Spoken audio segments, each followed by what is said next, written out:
The UFC 316 press conference was overall disappointing and adds on to the concerns that I have with the UFC. I'll explain that more into the video, but if you guys can, please hit the sub button and let's get to 10 likes on this video. Anyways, let's get into it. So, UFC 316 press conference was honestly underwhelming. I thought it would be a bit better. Just for starters, I thought the press conference should have been longer. If I hate how press conferences recently have been getting shorter. I don't understand. I feel like for whatever reason, it's just we need to force this out and just move along throughout fight week where, bro, some of the most legendary moments have been within the UFC press conferences.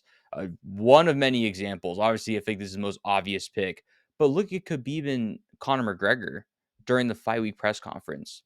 It was so intense that it added on to one of the biggest storylines in combat sports history. And I don't know. I just feel like, it sucks that it's gotten shorter, unfortunately.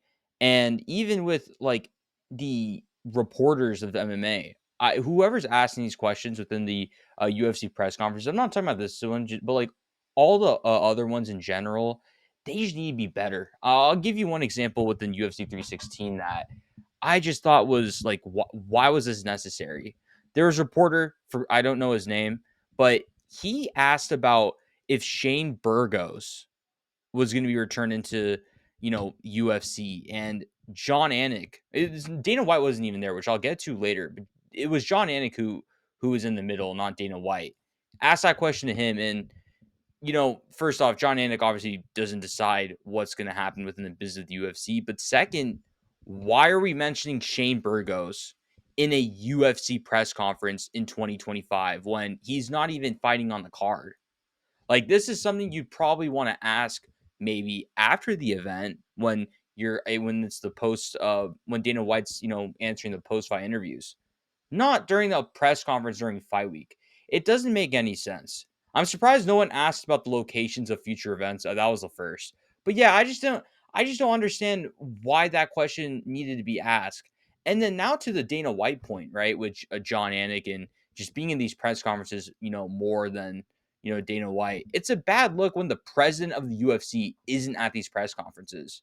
It just tells us that, hey, you know what, like, I'm not interested. I'm not interested in showing up to the company that I'm the president for and, running a press conference. He gets John Anik to do so. And it's just a bad look. And every time I don't see Dana White at these press conferences, it just shows a message that he doesn't give a shit. And honestly, he does.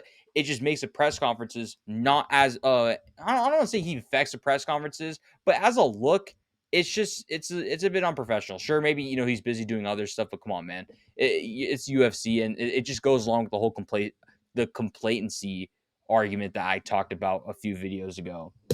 Yeah, so I think those are just a couple issues I've currently had within the UFC press conferences. There's still more, but I mean, those are just overall the like I would say the bullet points I currently have.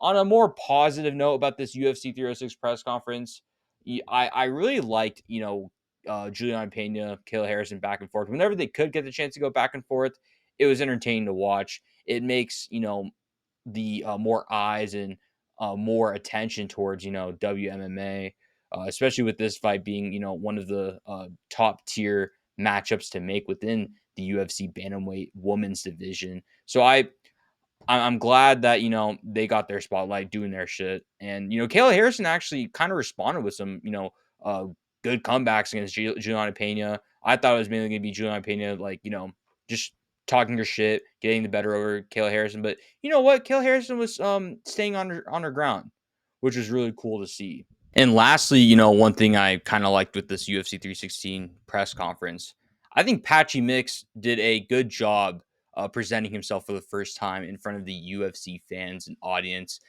He went back and forth with Mario Bautista, and that was fun to watch. At least for a little bit, he did. And I also liked his confidence kind of heading in with this press conference, making a good enough impression for himself on the first time, being on the mic and everything like that. He's very, cocky, confident, whatever you want to say. I would go more with confident on how he was speaking, and honestly making a presence to a stacked division like 135 to really put his name out there for the future of whatever happens within the contenderships in that division. So I'm really happy to kind of see Patchy Mix kind of talk his shit, make a good name for himself within this press conference. And yeah, that's my overall thoughts with the UFC 316 press conference.